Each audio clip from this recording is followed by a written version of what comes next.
Good morning, and welcome to the 5th Gaming in Spain conference here in Madrid. Great that you all made it this far, and thank you also for those who joined us for dinner last night. This industry moves at an incredible pace, the iGaming industry here in Spain. With our newsletters, reports, and events, we aim to inform and connect to everybody and all the subjects, enabled for you to be able to take better decisions. With 35 international experts here on stage, speakers, we have a fully packed program today. And I would like to thank all our partners and sponsors for their support. Thank you. The day chairman today is Tom Washington from Genius Sports. He will guide you through this fully packed program. Tom, please come to the stage, and thank you again for doing this incredible job. Buenos días a todos y bienvenidos a Gaming in Spain. Thank you, Willem, for inviting me to chair the day and what will be a fantastic event and a great meal last night at the other stadium in the city. My name's Tom Washington. If you don't know me, I've been in the industry for about 8 or 9 years now. I used to edit EGR magazine for a number of years, and now I look after communications at Genius Sports Group, which is a technology provider serving the sports, media, and betting sectors. Hopefully you won't hear very much from me today. As Willem said, we've got 35 speakers to squeeze into 8 hours. So there's a lot to get through, and if you are speaking today, I'm going to be at the front waving at you like an insane person, trying to probably stop you running over. So if you see me doing that, just do try and wire things up so I don't get in trouble with Willem at the end of the day. We've got a truly varied and all-encompassing schedule today, covering everything from the uncertain political landscape and how that affects your businesses, the potential advertising restrictions, the need for product innovation, compliance, tax, everything you need to walk away fully up to speed with what's going on now and indeed in the future. I always think these things work much, much better when there's some audience participation, so please do put your hand up during and indeed after the sessions, and we'll make sure we get a microphone to you so you can ask the speakers a question. So without further ado, and to try and keep on schedule, I'd like to invite our first speaker onto the stage, and I'm very pleased to say we have Juan Espinosa García from the DGOJ here, who's going to give everyone a regulatory update on the year to date. Thank you.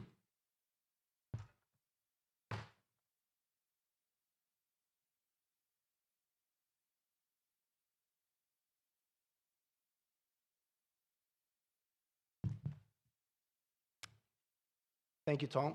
Good morning. We are delighted once of the DGOJ just to talk about how we see the future and what are the next steps we're going to adopt in order for the future to remain viable. This will be the keyword for the keynote that I'm going to develop for the next half an hour. I'm sure it will set the scene for what's to come in the event.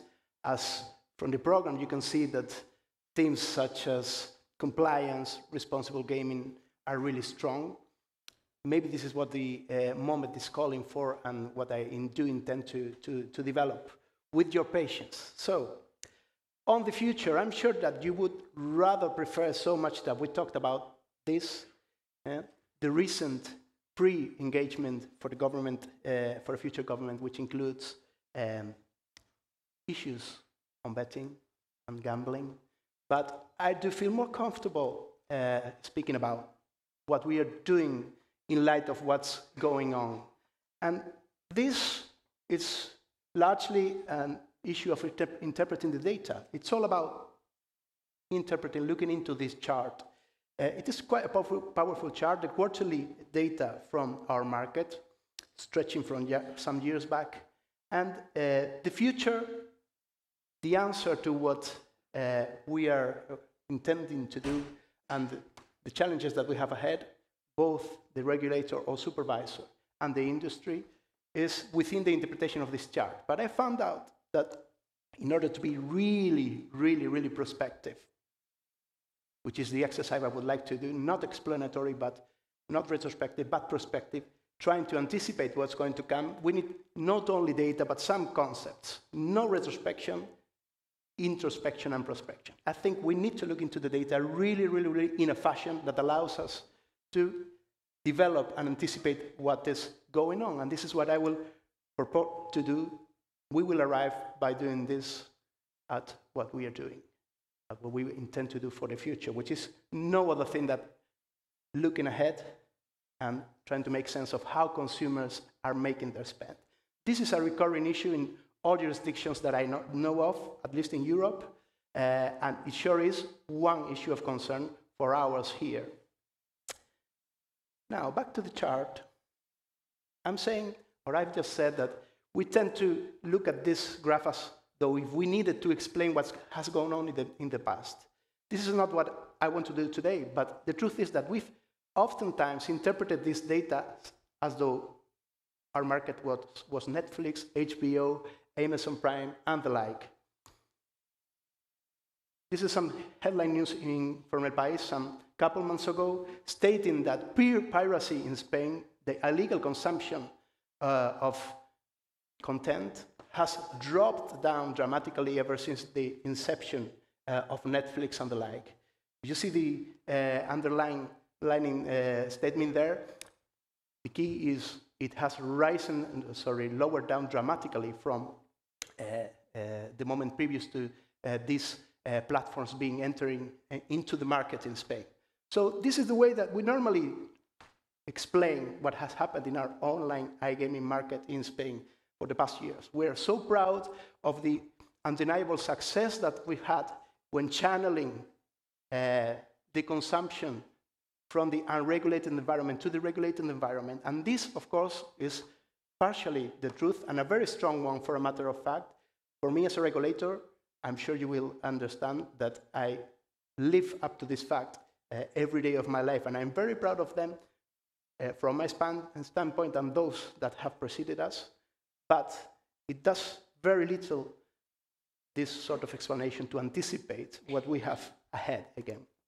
So back to the question, what is going on and what is the supervisor doing about it?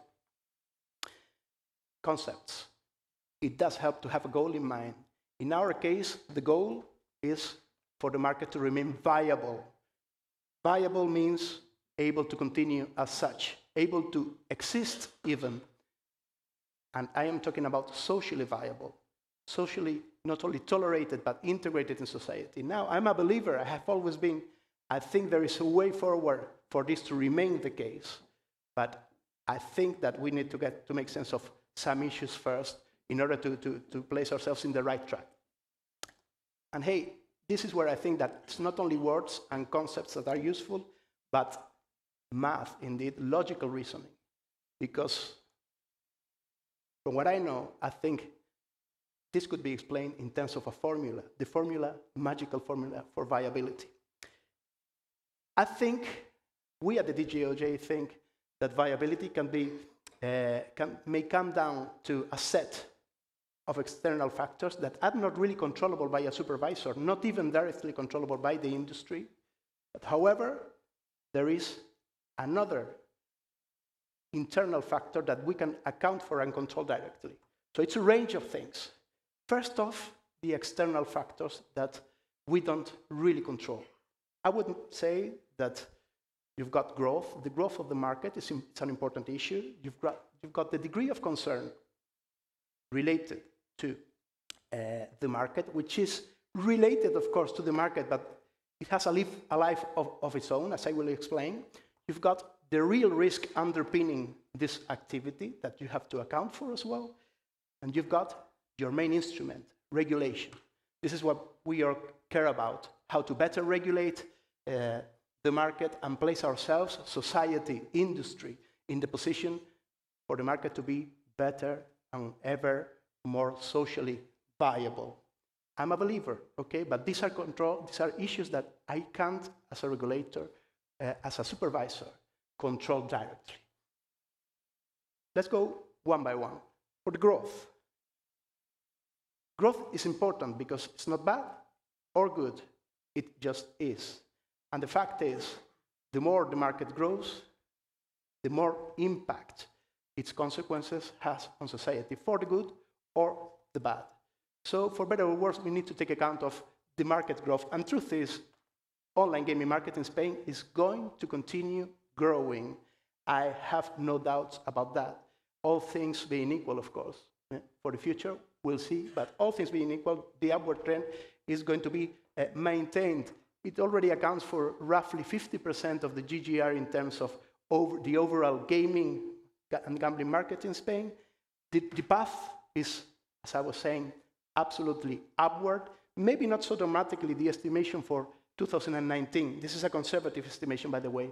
But maybe we're no longer going to experiment some 25+% compound aggregate growth rate yearly, but we will still remain in an upward trend.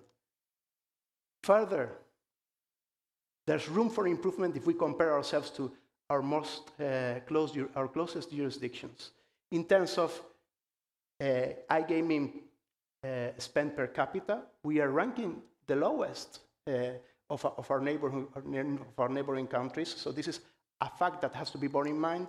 If we look at things on GDP contribution of iGaming, Spain still ranks amongst the lowest of our neighboring countries. All this makes me think that the market is going to continue growing, in fact. So, in light of this, we need to take account of the issues that do affect concern. The perception, it is such a recurring theme these days. So, another fact, there is some concern on the industry as we speak. There has been. It is not a specific issue of the Spanish landscape, but elsewhere in Europe, at least, there is a growing concern on the assimilation of the gaming market, and more precisely, the iGaming market within society. And I could give many, many indicators, but just suffice to say that we know of the number of local authorities claiming for the banning of any advertising, the banning of betting shops, has grown exponentially over the past 3 years.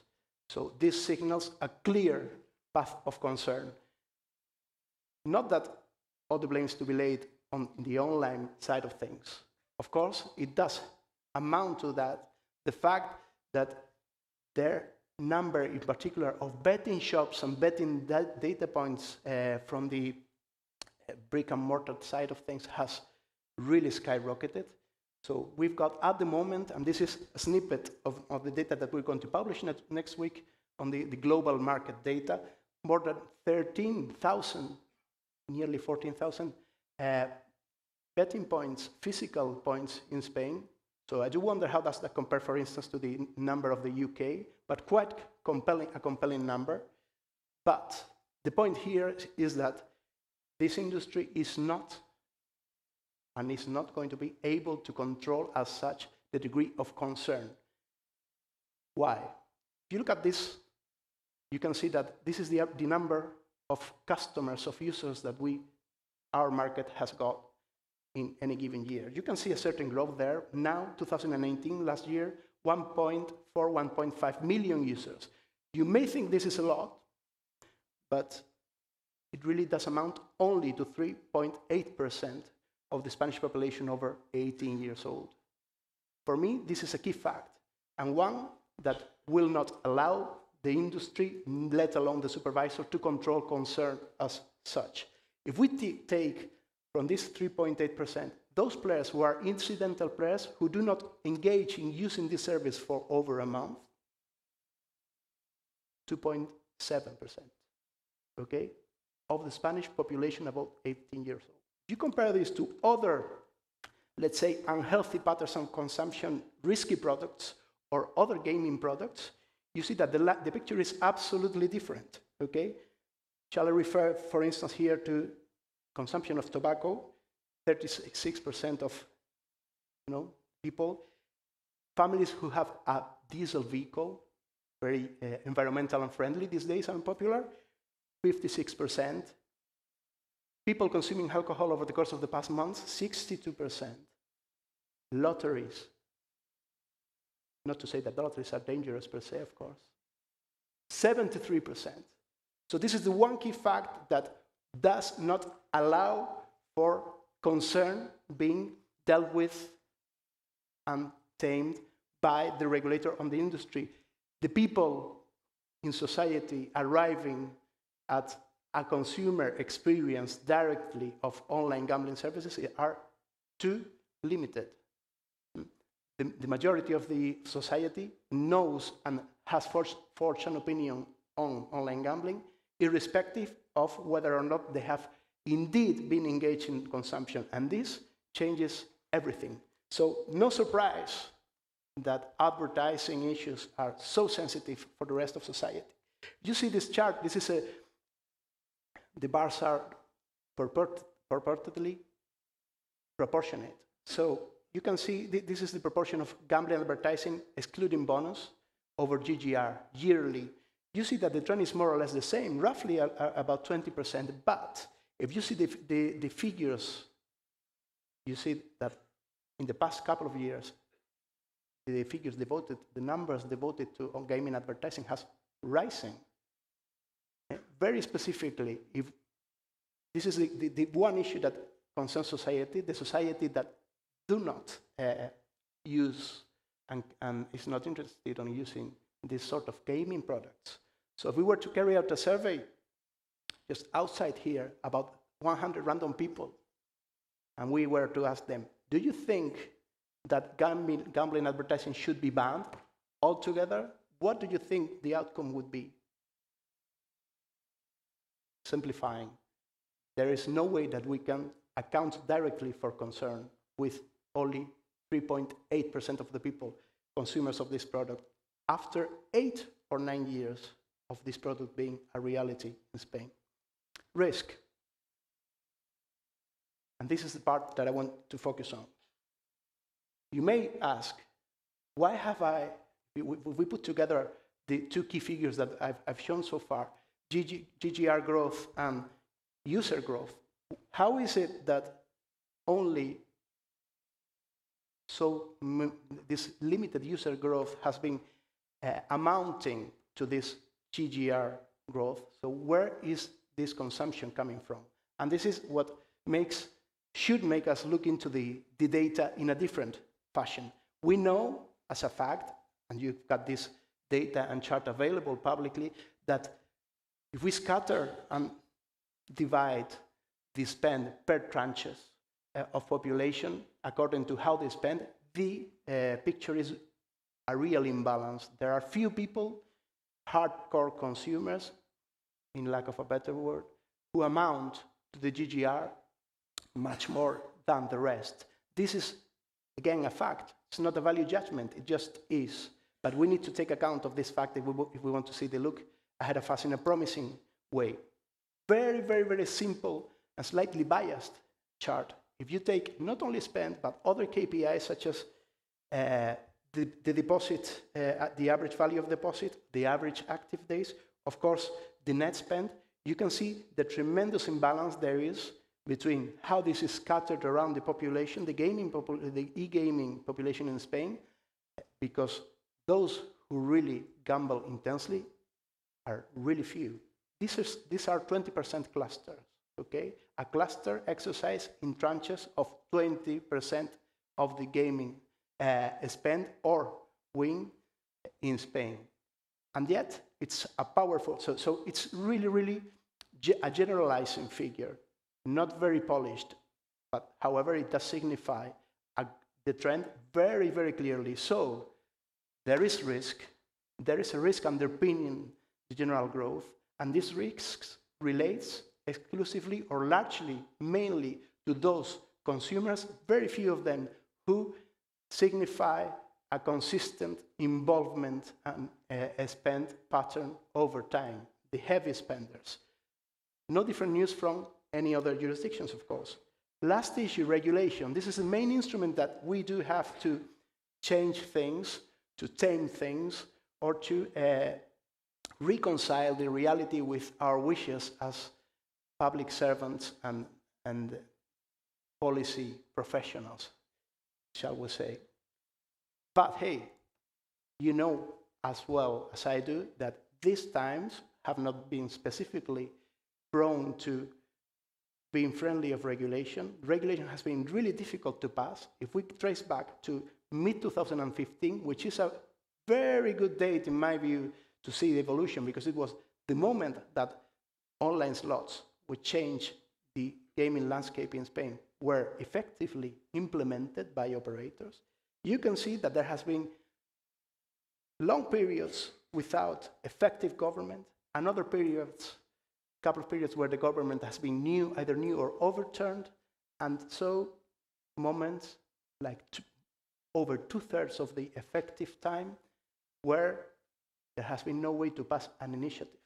And yet, the very few that we have been market-prone, very oriented to improve the functioning of the market, poker shared liquidity, reduction of the gaming tax, third market opening with 60+ licensees to be.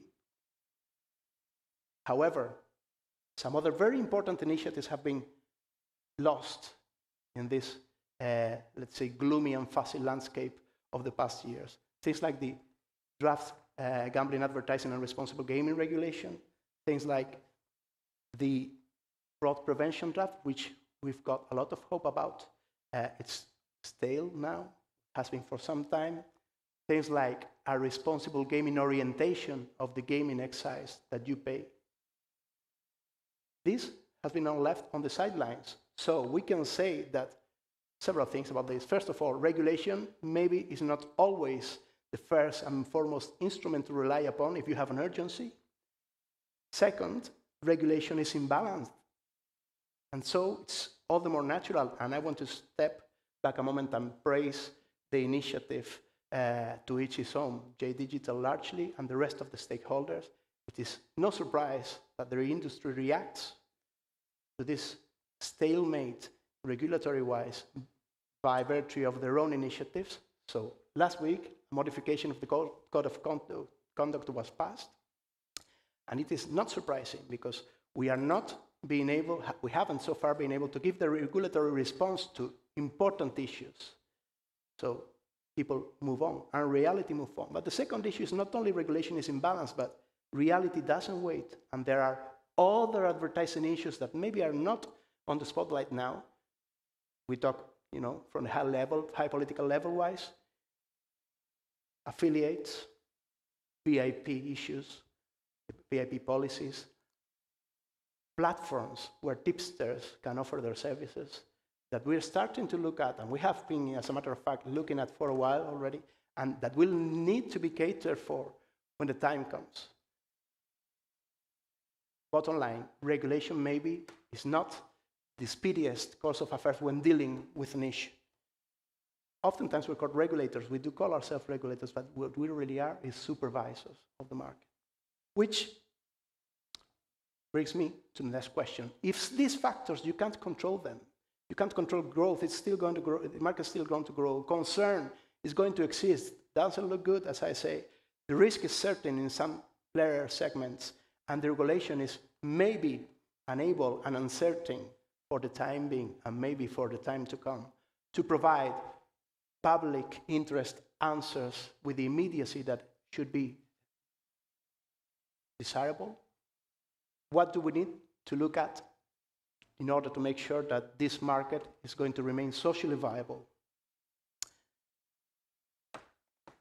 This makes me turn to the second factor of the equation, this D sub T plus 1, which finally gives me a way to tell you about what we are really doing, what we've been preparing for the year. And what we have been preparing for the course of the past year largely has been trying to make you be more diligent, fostering diligence. This is what you can expect from us, from the DOJ. I would dare to say, under any leadership, mine included, that's to come in the near future. And again, I think this can be explained with a formula as well. It comprises 4 elements, 4 very clear elements that for us are setting the way that we want to pursue forward. if we are to remain believers in the industry. The first one is we need to be evidence-based when it comes to the policy design that we make. And I could speak about lots of things, match fixing, fraud, minors, things like that, but I will just refrain myself of those, and I will just refer to the issue of responsible gaming related to this customer clustering. You may not be aware or not care, but you might want to know that last year there was a major push by the DGOJ to foster the governance of responsible gambling. We sort of institutionalized Responsible Gaming Council, and we issued a strategy and a program to work on specific and very particular outcomes when it came to responsible gaming policies. Something, by the way, I want to thank José Antonio García and his units for, because the amount and quality of work that they've carried out, it's really outstanding. I will mention but 3 initiatives, those. One of them related to a study that we have been carried out on how to characterize the different patterns of consumption as per different clusters of gaming population with a specific interest on big spenders. Second one, which I will mention only but won't develop here, is another study we've carried out related to whether or not player limits are functioning properly in terms of individual single player limits per operator vis-a-vis an alternative scenario whereby player limits would be set by once per market, so one across operator. And the third one, the technical notice and guidance as a result of all of this in terms of responsible gaming measures for operators. These have been 3 initiatives that we've been engaged in for the last year. Maybe they've been a bit overlooked by public opinion, but we're getting ready now. I'm afraid I may need more time. Okay, 5. Okay. So, what have we been doing? First of all, the evidence that have been drawn out has drawn us to is, after examining some variables out of 144 variables, possible variables, we've examined 32 variables, and we've taken those that have characterized or are better able to characterize clusters, different clusters, and the behavior of different clusters. We have found out that it's not only spend that characterize the most intensive clusters, but other issues such as going beyond deposit limits. This is a nugget. This is something that will be presented to the Responsible Gaming Council in due course, so it is not yet available even to the Responsible Gaming Council, but here it is a taster for you.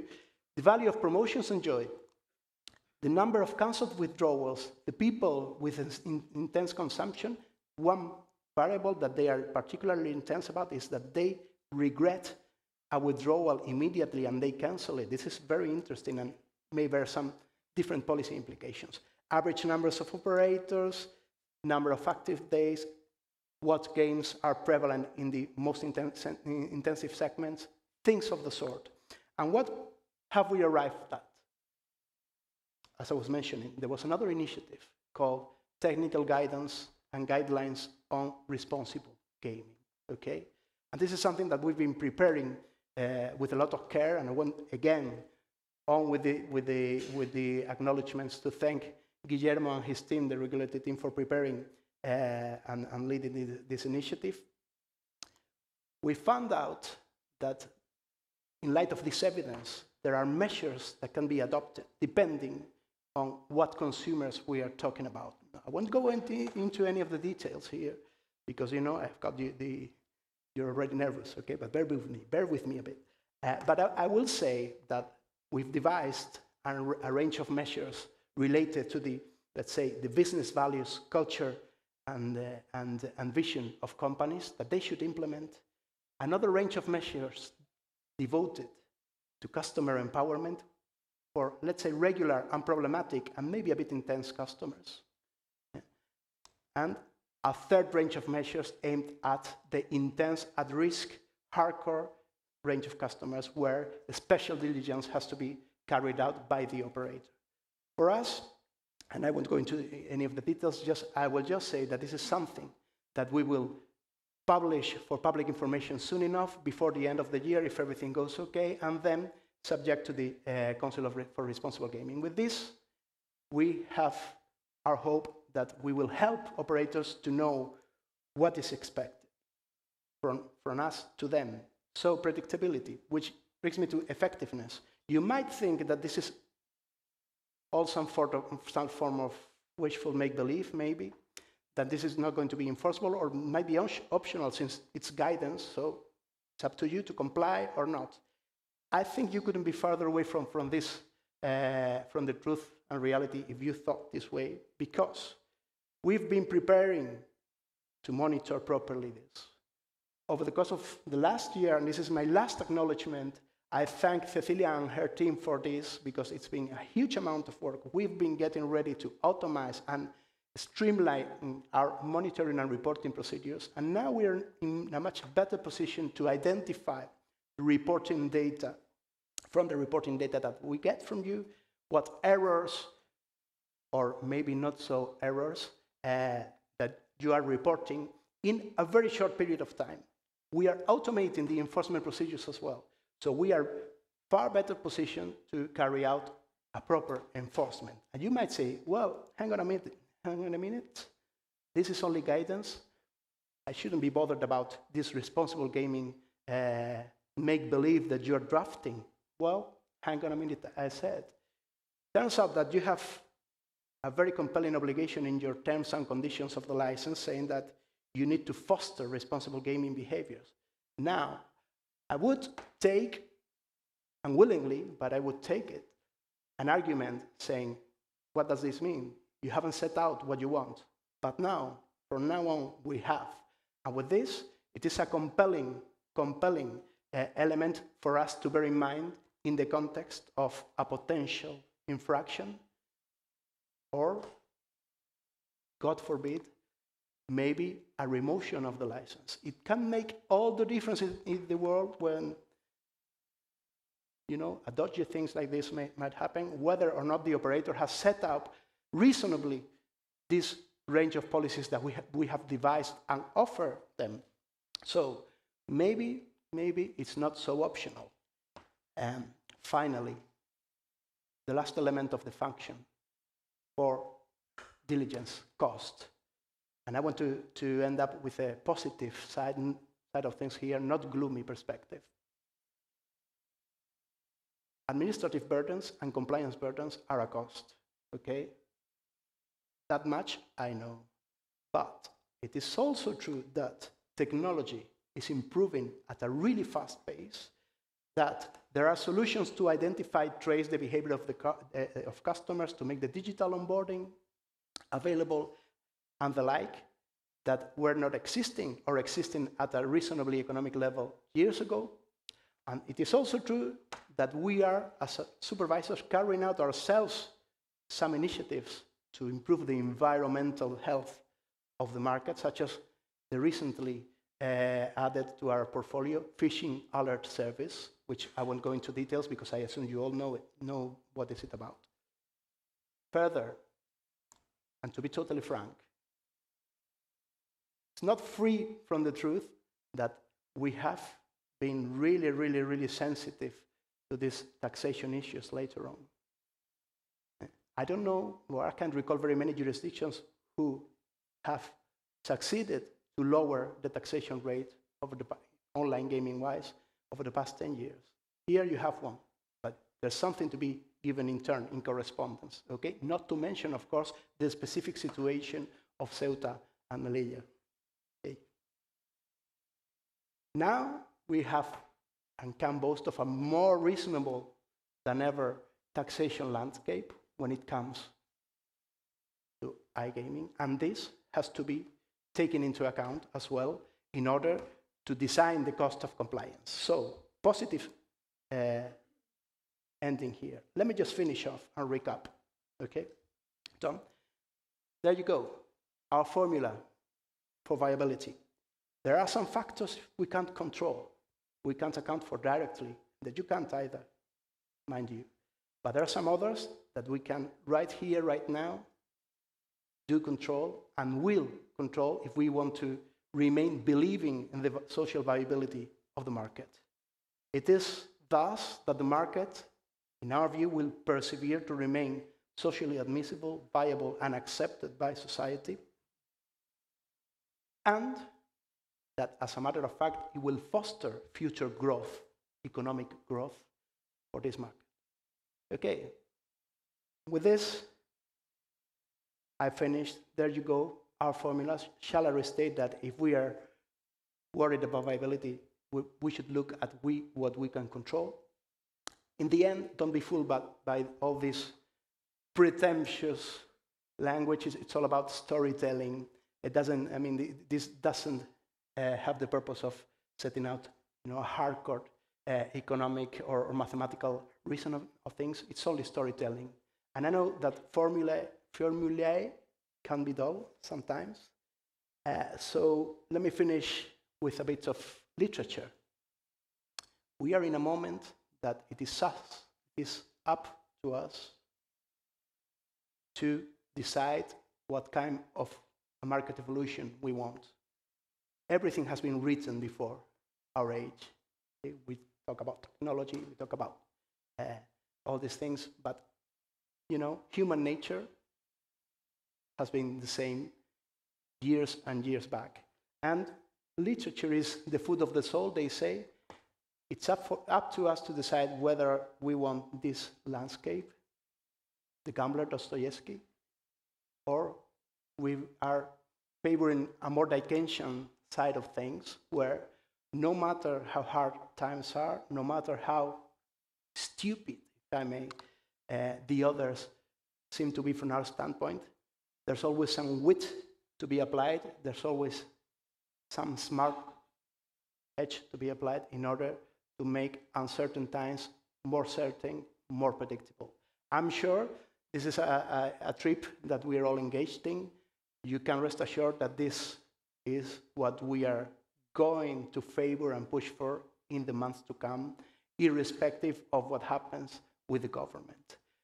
I thank you very much for your patience, and hopefully we'll meet at the coffee break or elsewhere.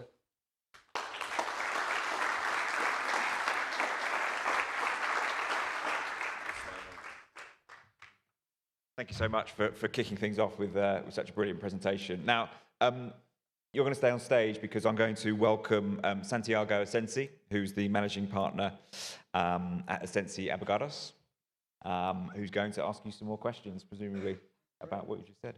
So. Thank you, Tom. No worries, Juan.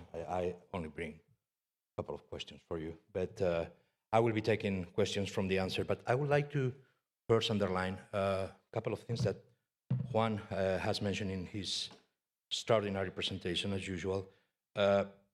First of all, the message that he has said at the very beginning: the online gambling industry in Spain is going to keep growing.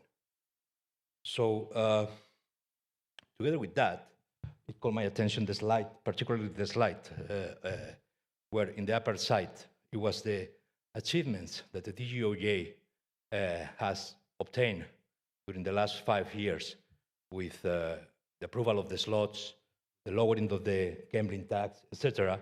While in the down part of the slide, we were seeing the political situation that has suffered Spain in these last 5 years too. Basically, I think that we have obtained an excellent diagnostic of what's the situation, a panoramic picture of the needs that the Spanish market has got, and also the regulatory priorities about compliance and responsible gambling. So where do we come from and where are we going? My question, Juan, before I pass the word to the floor, is do you believe that implementing all these new regulations for compliance in order to improve responsible gambling, is this going to improve also the perception or the negative perception that the Spanish society, like many other societies, but concretely the Spanish society has got about the gambling industry?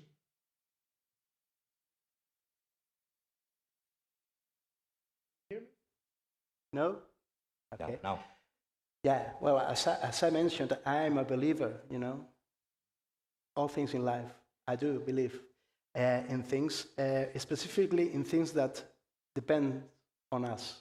I am absolutely convinced that not only this is an implication, and a very powerful one, for the improvement of the market, by this I mean, if we are able to improve the way the market behaves, to cater for the risks, to tame them down, to apply technology in a purposeful way, I am absolutely convinced that this will have a bearing on the overall economic dynamic of the market. But not only am I convinced, as I was stating in the presentation, but I think it is really the only way forward for the industry, given the features of the industry.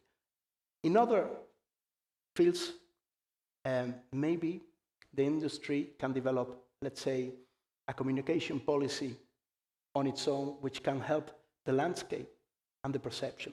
Here, as I said, it's really hard to influence this because the society is not consumer experienced by and large. So the only way forward, not only a very positive one, but indeed the only way forward, in my view, is to make reasonable judgments and apply decent and proper measures to the problems that we have at stake. Narrow down the issues.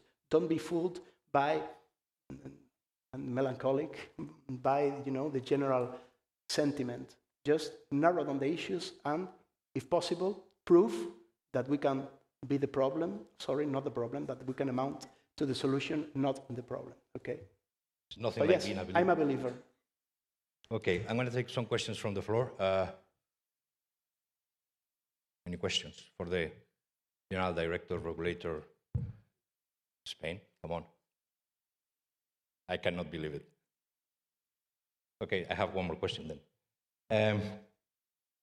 One of the things that everybody's expecting is regarding advertising. Concretely, the technical name is the Decree on Commercial Communications and Responsible Gambling. Do we have any estimation about when this could be approved? You know, Santiago, that question is the one that they make me when you are not. Okay, yeah. You know that by statute, by virtue of law, I'm not allowed to place bets on the market. Okay. So it's very hard for me to place a bet on this. I don't know if I would have much of a credibility here according to how things have developed. But I will say this much, okay? Doesn't take a rocket scientist. This is no longer a technical, let's say, bureaucratic, market-wise issue. It's a societal and political issue. You can see that all political parties, if any political stakeholder is to go by, this is within their 3, 4, 5 agenda points. And this makes me think that the only way, the only situation or scenario where a proper regulation on this, who knows what it would say, but a proper regulation on this issue would not be passed is if we remain under this transitional situation that we are. The moment there is a government, my absolute bet is that the government itself is going to push for things, and the fastest, the merrier, I'm sure. Thank you. One last opportunity. Okay, Mauro, thank you for that, for taking questions. Mauro? Please, even if we know everyone here, please identify yourself and the company before making the question. Works? Yeah. Okay. Mauro De Fabridis from MDF Partners. I have a question for Juan. One of the important purposes of the advertising regulation is to protect the customer from a risky situation, but also to help the channeling process.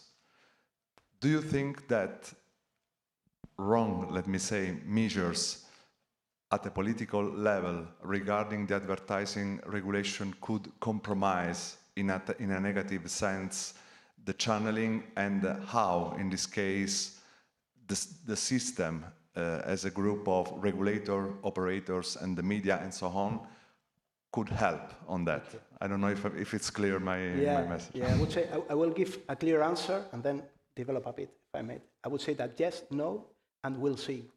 If you get back to regulatory or good regulation principles, you devise a policy, you implement it on a regulation, you take account of the context and your purpose, and then you revise ex post whether or not it has worked.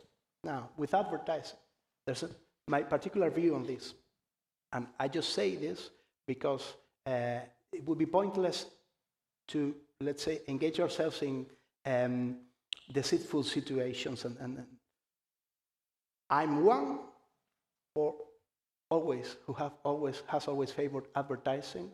I won't deny or hide. I've always favored advertising as an instrument for channelization. But channelization, when the market is new, when you have to channel or divert a lot of already existing demand, when you have a certain tax rate, when you've got maybe only online gaming depending on your advertising and not land-based gaming, when your objective is to make the market work as the first and foremost premise, principle, to protect your customers, this is one scenario. A different scenario is some years later, when you've got a functioning market, a regulated offer which is widespreadly known by anyone, let's say significantly lighter taxing conditions, some 60 to 80 operators. So here the landscape is different. The purpose and the goal of the regulation may be different and adapt more, let's say, protective-wise. And of course, the outcome might be different. So if tomorrow, say, advertising is banned here, we will see what happens we would see what happens in some 5 years' time. Might as well turn out that we end up with a very, very, very poor channelized iGaming offer in Spain. Fair enough, but I wouldn't take this absolutely for granted, first of all, and I'm being really extreme, like banning altogether. And second of all, we need some time to work out what the outcome will be.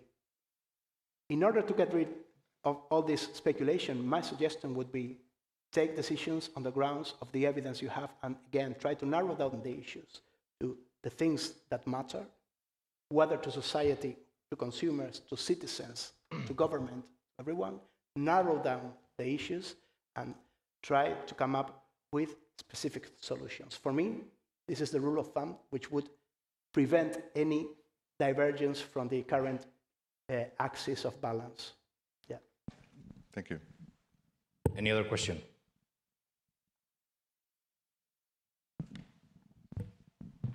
Follow up to the question just asked now. Taking initiatives linked to advertising, as we have seen in other jurisdictions. In Italy, there's been a complete advertising ban. In the UK, a lot of discussions going on the size of the maximum bet. Any of those changes with non-enforcement on the black market or on those operators which are still targeting a regulated market without a local license, what sort of initiatives are being undertaken in Spain to block, minimize, reduce that black market? Well, I would say, or I can talk about the initiatives and I can talk about the outcome, both of them. Over 1,200 pages have been closed over the course of the past years regarding the black market. We have an initiative with the payment providers going on several years down the line now, whereby we know the size of the traffic from Spain to unregulated suppliers, and it is around about 3%. 3%. So we're really confident that by and large, this, let's say, undermining of the black market offer has been successful in Spain so far. Of course, if there were new measures to be adopted on the regulated market, and upon the claim, and a widely general one that I do buy, not that I don't buy this claim, Mauro, the claim that any impact that you have in the regulated offer will have a counter impact on the unregulated market, we will assess the situation. But we are fairly confident now, right here, right now, that the time for us to put the functioning or the diversion from the unregulated to the regulated at the forefront of our policy is over. We need to focus on what is going on in the regulated offer. And this is what I was trying to say, throughout the presentation. Not to say that we will, let's say, not be resilient on this effort, but we need to look at other things as well at this point in time, because we can afford it. We have a decent outcome in terms of illegal markets already. Okay, Juan, I'm not going to ask you what could be the impact of the recent outcome of the general elections in the DGOJ, but I think that I would like to close this panel by saying that probably most, if not all, people here today would love to see you opening this conference again next year. So help me to thank him for the presentation. It's quite a bold statement after 40 minutes torturing you, but thank you very much. It's really appreciated. Who knows? Thank you, Juan.